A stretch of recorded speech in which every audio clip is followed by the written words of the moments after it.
Good afternoon. Thank you for joining us today. I'm here with State Representatives Julie Brixey and Stephanie Young to announce the legislation they have introduced to increase the capacity of Secretary of State offices statewide. First, let's remember where we were just 2 short years ago when I took office, and that following decades of disinvestment and neglect, the Department of State has barely half the staff and offices it once did. In fact, 46% of offices were closed in recent decades, and 40% of staff were cut.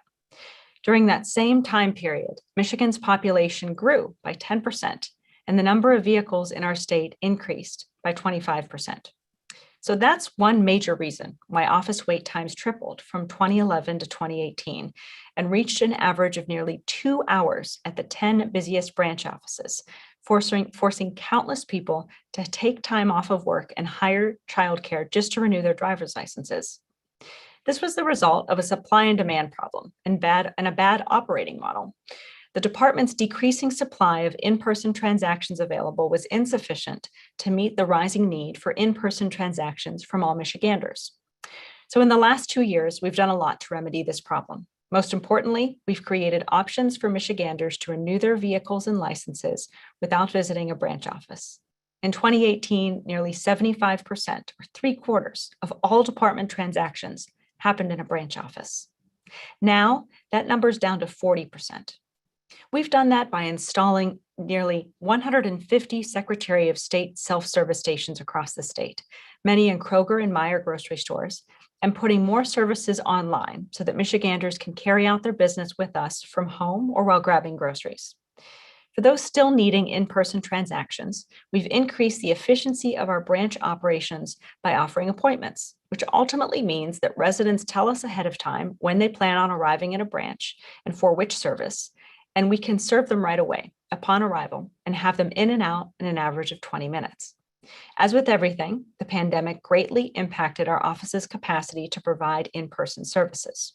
Exposures to the virus forced staff to stay home and offices to temporarily close, and expiration extensions created a backlog of resident transactions that are now all due right now at the same time.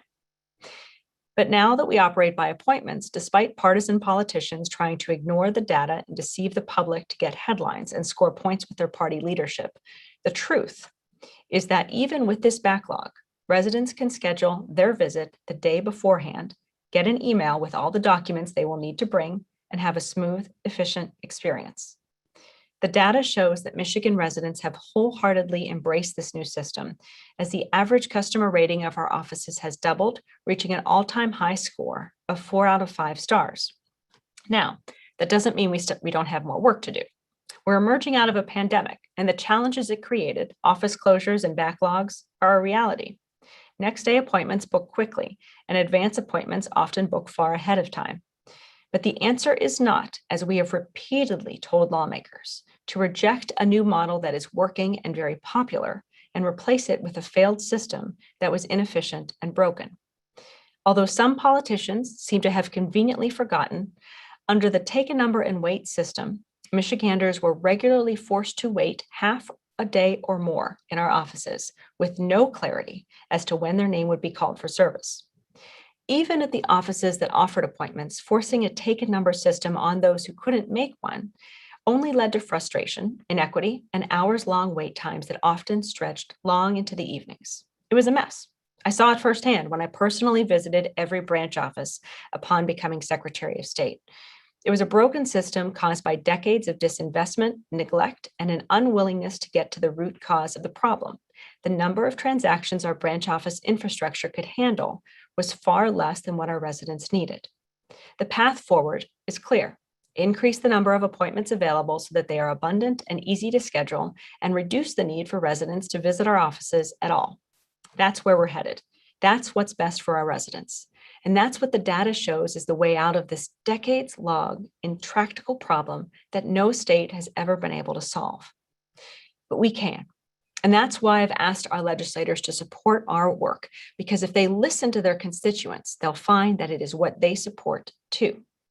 So I'm proud that the lawmakers and leaders with me today are ready to join me in moving forward and have stepped up to address this challenge head on. As sponsors of House Bills 4946 and 4947, Representative Brixey and Representative Young propose a much-needed investment in our infrastructure that adds 500,000 appointments between now and October. This would eliminate the backlog and free up advance and next day appointments for anyone who wants them, getting us closer to a point when the supply of in-person transactions our offices provide meets the needs of all of our residents. We hope any legislator with sincere questions about our branch offices' ability to efficiently and conveniently serve our residents supports these bills. They are the only way to adequately and effectively address our capacity needs in the short term. Reverting to a take-a-number system does not address the underlying supply and demand issue. It merely creates more avenues for partisan politicians to attack a broken system. On that note, I will turn it over to Representative Young to provide more detail on her legislation. Thank you so much, Secretary of State Benson. And thank you to everyone who has joined us this afternoon. Like so many aspects of our lives, COVID-19 has caused a backlog in providing renewals and other services with the Secretary of State's office that residents across our state now need to get caught up on. In March 2020, at the onset of the pandemic, the legislature moved quickly to grant extensions on renewing driver's licenses and registrations and many other documents provided by the Secretary of State. And in this effort to relieve anxiety around expiration dates, the legislature basically authorized people to drive on expired licenses, registrations, and other permits. Many residents were grateful for this option and took full advantage of it. The problem is the legislature then let all of these extensions expire at once on March 31st. There was no phasing in or funding to help meet this unprecedented demand. So now we have a host of residents who need appointments at branches to upgrade to Real ID, to take a new picture, to renew their driver's license, and like my son, to take the written exam to even get a driver's license, as well as conduct other business at the Secretary of State. Now, under normal circumstances, these appointments would have all taken place slowly over the course of the past 14 months. But because of COVID-19, many people put these appointments on hold, causing the backlog we face now. To help us get caught up, I introduced House Bill 4946, which would provide 70,000 overtime hours between now and the end of the fiscal year, September 30. The average Secretary of State appointment is 20 minutes. So my bill would give Secretary of State Benson the resources she needs to provide about 210,000 more appointments for the residents of Michigan. Not only will this bill increase staffing during normal business hours, it will also allow the Secretary of State branch offices to expand their hours so people have more flexibility in conducting their business with the office while catching up on the backlog. Taken collectively, Representative Brixey bill and our legislation will provide about 500,000 more appointments by September 30. These bills are about working together with the Secretary of State, with our Secretary of State, Benson, to provide the customer service all Michiganders deserve, making it easier to visit the Secretary of State branch offices and addressing the COVID backlog. I am hopeful the bills that Representative Brixey and I have introduced will be referred to the House Oversight Committee and will be scheduled for a hearing soon. The Oversight Committee has taken 2 weeks of testimony on the COVID-19 backlog, and we have developed this legislation as a fix to this critical problem the Oversight Committee has been studying. Good oversight is when you identify problems and work to solve them together. If my bill were passed before the legislature, likely adjourns later this month, It will provide over 1,600 more appointments at each of the 130 branch locations in Michigan during the months of July, August, and September. Lastly, I just want to note that COVID caused the backlog we face right now, which is why our bills would utilize federal COVID relief funding from the American Rescue Plan to fund these overtime hours and deliver the customer service our residents need and deserve. Thank you again for being with us today to learn more about this legislation. And now I would like to turn it over to my good colleague, Representative Julie Brixey. Thank you so much for having me here today. And thank you very much for working with me, Representative Young and Secretary Benson. And thanks to everybody who's joined us here. I'm also hoping that our bills will be referred to the House Oversight Committee because the bills need to be vetted within the context of the hearings that the Oversight Committee has held over the past 2 weeks. We need to get more appointments available as soon as possible so that it makes sense that the committee that understands this issue thoroughly would be the one vetting the bills. Collectively, our bills were developed to provide 500,000 more appointments through the end of the current fiscal year. The bill I introduced, House Bill 4947, would provide 200 more full-time staff across our 130 branch locations in Michigan through the end of the current fiscal year, which ends on September 30th. If my bill were passed before the legislature likely adjourns later this month, it would provide 290,000 more appointments for Michigan residents in July, August, and September to address the COVID-19 backlog.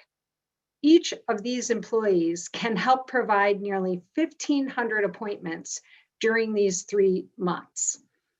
One of the most common complaints we've heard about Secretary of State branches over the past several decades is that the branches are understaffed. Residents go in and they see all the vacant windows that are not staffed.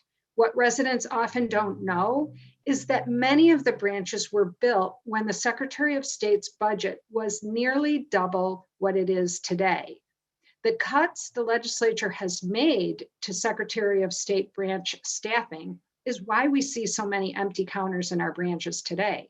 Specifically, the legislature has cut SOS branch staffing by 40%, and they eliminated 46% of branch locations over the past few decades.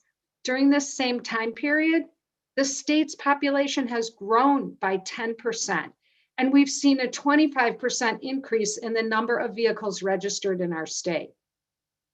Secretary Benson has done a phenomenal job upgrading the Secretary of State IT systems and kiosks across the state so people do most business with ease online, via mail, or at proves that this is only 26% of transactions were conducted by mail, online, or kiosks in 2018 before she was elected. As of last year, Secretary Benson's improvements have resulted in 60% of transactions being conducted via mail, online, and at the kiosks. A staggering increase in just her first 2 years in office by expanding what you can do without having to come to a branch. And we know Secretary Benson is just getting started as she's working on many more improvements to reduce the number of times we have to visit an actual branch. This data demonstrates that the Secretary of State Benson is doing everything she can to modernize the office so people aren't needlessly waiting for long periods at branch offices due to the archaic systems and the budget being nearly cut in half. However, we still have to address this significant backlog caused by COVID. I want to make it clear that this problem of COVID-19 backlog in the Secretary of State business and renewals was caused by the legislature. The Secretary of State's office warned lawmakers early in 2020, when the first extensions were being discussed and ultimately passed, that this would likely happen. Then they were renewed all the way through March 31st of this year. During each extension, the Secretary of State warned lawmakers about the potential for this backlog to become a problematic issue. And then even with the repeated warnings, lawmakers chose to let the 13 months worth of extensions, March 1st of 2020 through March 31st of 2021, expire all at once, creating an unprecedented demand for conducting business at SOS branches. We've never been in a situation where the Secretary of State's office has been forced to process a 13-month backlog on top of their normal business, much less requiring them to meet this unprecedented demand with huge staff reductions. As legislators, our job is to identify problems and work with the parties involved to solve them. The legislature created the COVID-19 backlog by allowing all the extensions to expire at once. We then identified the problem through the House oversight hearings, and Rep. Young and I came up with a solution by working with the Secretary of State. It's our job as legislators to implement these solutions to deliver the additional customer services the residents of Michigan need coming out of COVID, which is why we're hoping our bills will be referred to the House Oversight Committee. The House Oversight Committee posted its agenda earlier today with no business before the committee. With no urgent business before the committee, I'm hopeful our bills will receive a hearing this week. With that, I'd like to turn it back over to Secretary of State Benson if she has any final comments before we open it up for questions. Thank you, Representative Brixey and Representative Young, for your partnership and for your recognizing the data behind the challenges we face and our opportunities to solve them together. With that, I believe we have a few minutes for questions, and I'll turn it over to Jake Rollo to moderate them. Yeah, first of all reporters, if you would, please enter your name and the name of your outlet in your title. If you are unable to do so, please put it in the chat and we will do so. We'll only take questions from folks whose names and outlets we know. We have until 2:45 and then we have a hard stop today. Sergio Martinez with Bridge, your hand is up. So you get the first question. Other reporters, please raise your electronic hands if you would like to ask a question. Sergio, please unmute yourself and ask your question. Thank you, Jake, and thank you, representatives and Secretary Benson. I have a couple of questions here. So Representative Brixey, you talked about how your bill would allow the creation of 200 more positions, I guess, full-time positions through the end of the fiscal year. Are you envisioning those positions to be permanent? So like by next fiscal year that those 200 employees are still going to be offering or helping in the Secretary of State's office? And also, can we talk a little bit about how much money are the bills appropriating, if they are appropriating some funding? And I guess the last question, and I just want to make sure I got all of them in, for Secretary Benson, when we talk about potentially extending the hours of the branches, are we talking about bringing back the weekend appointments or weekend services? I'll take those last two, and Representative Brixey, I'll turn it over to you for the other. The cost that we're asking to be allocated out of the really extraordinary surplus that's coming to Michigan through the federal COVID funding is $200 million to hire additional staff and $5 million to allow for additional hours, which is overtime essentially under state rules for that limit how many hours people can work per week. And so that would enable us to explore options like evening and weekend times, as well as increasing the capacity of our current hours. And so I think that answers both of the second and third question. And Representative Brixey, I'll turn it back to you. Okay, thank you, Secretary Benson, and thank you for this question. So to answer the question, we did not plan for the 200 positions to be permanent. And however, due to the chronic understaffing of the office that's gone on over the years, I think we could look at it as a pilot program if the secretary were interested in altering the hours and providing different efficiencies or conveniences for residents. I would certainly be open to that. This funding specifically is federal funding for COVID relief dollars, and so it's not coming out of the regular general fund. The second question was, are there dollar amounts attached to this? And the answer is yes.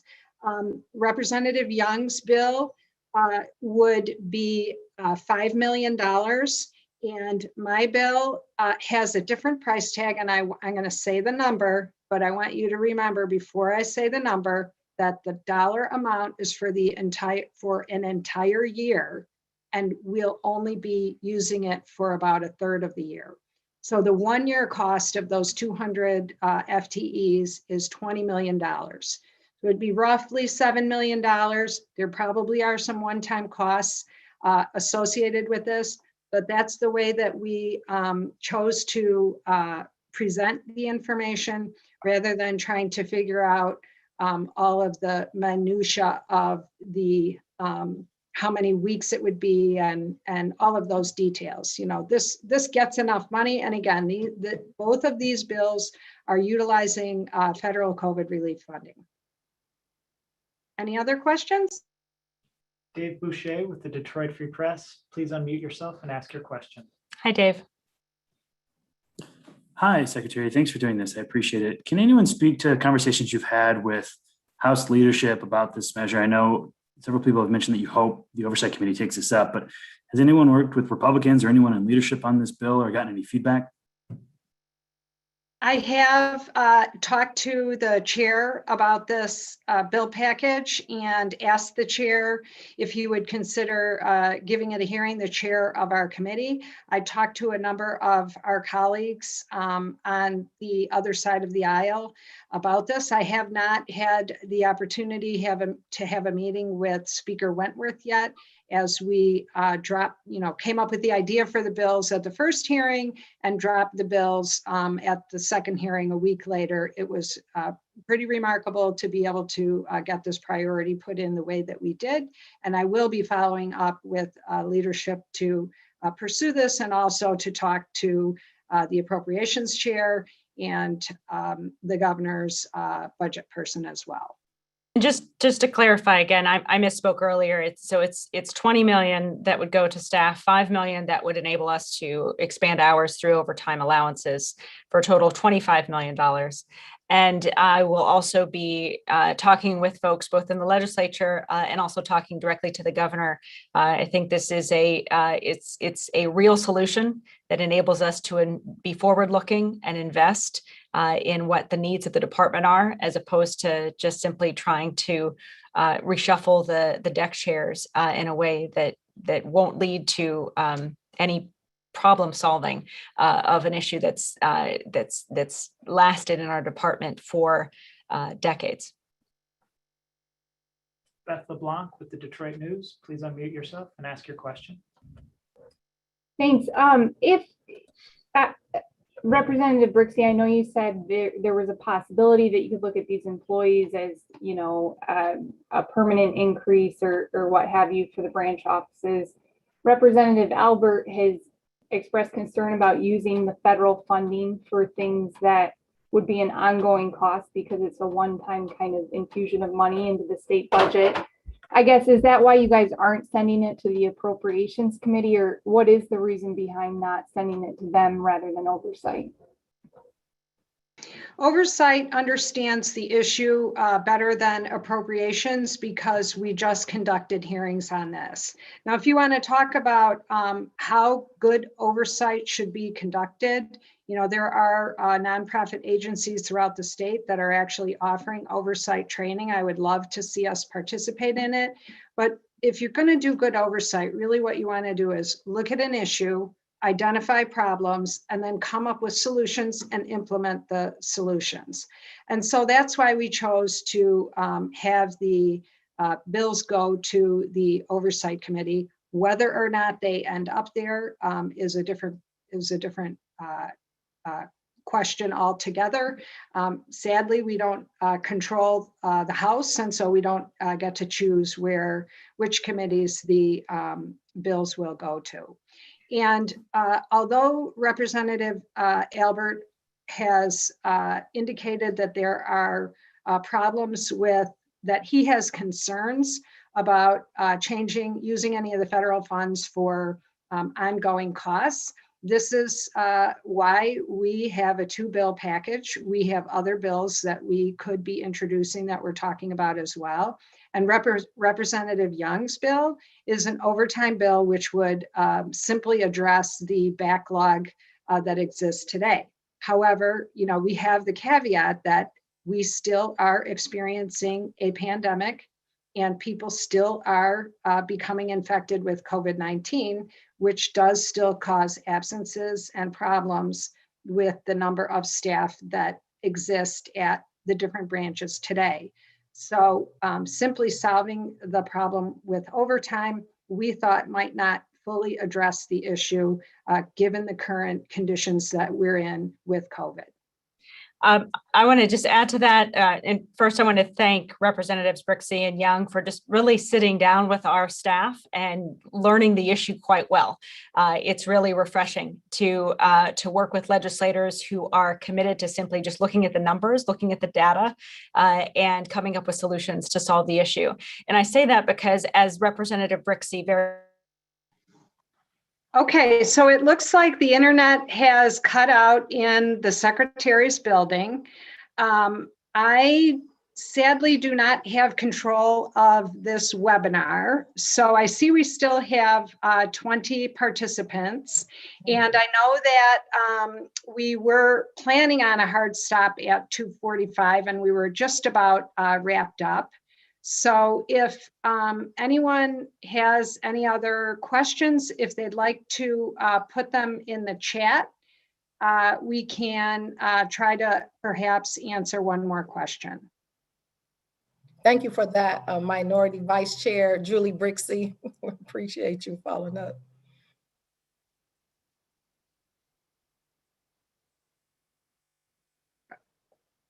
Okay, it looks like there aren't any other questions. So I want to thank everyone for joining us today. I want to thank Representative Young and thank Secretary Benson for participating today and putting this on. So I do see we have one question.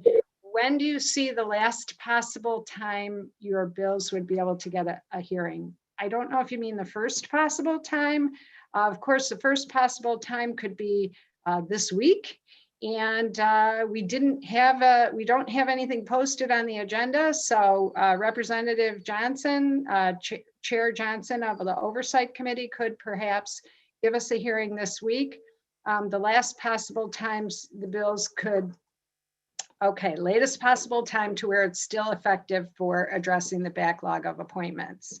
I guess as long as we're experiencing the backlog, and I don't believe that the Secretary addressed this question in her remarks, but during the hearings, I do believe that the Secretary thought that the backlog would be resolved by the end of the year without any additional changes being made to her funding for her offices. Next week would really be the last time that it would be practical for us to get a hearing, as we're going to have the 5-day layover rule for the Senate, and we will be presumably going on break the third week of June for the summer. So again, I want to thank everyone for participating. Representative Young, do you want to have any closing statements? I will just say that, it's an honor and a privilege to serve the good people of the state of Michigan. This is why we do this work. We're all about solutions and problem solving. And so I'm really hopeful that our colleagues will understand the need to get this done. It's just three months. 3 months, we want to get things set up, level set, so that all of these great programs and ideas that our Secretary of State has to continue improving the department customer service, they'll be allowed to do that without this backlog hanging over them. So with that, I say thank you, Representative Brixey, and a special thank you to our Secretary Jocelyn Benson. Okay, and I have put our cell phone in the chat, 517-281-6034. That's my Chief of Staff, Dan Opsimer. If anyone has any follow-up questions, I know that you all have also received a press release that has the Secretary's contact information on it. Feel free to contact us for any additional follow-up questions. Thank you so much, and I hope that everyone has a great day.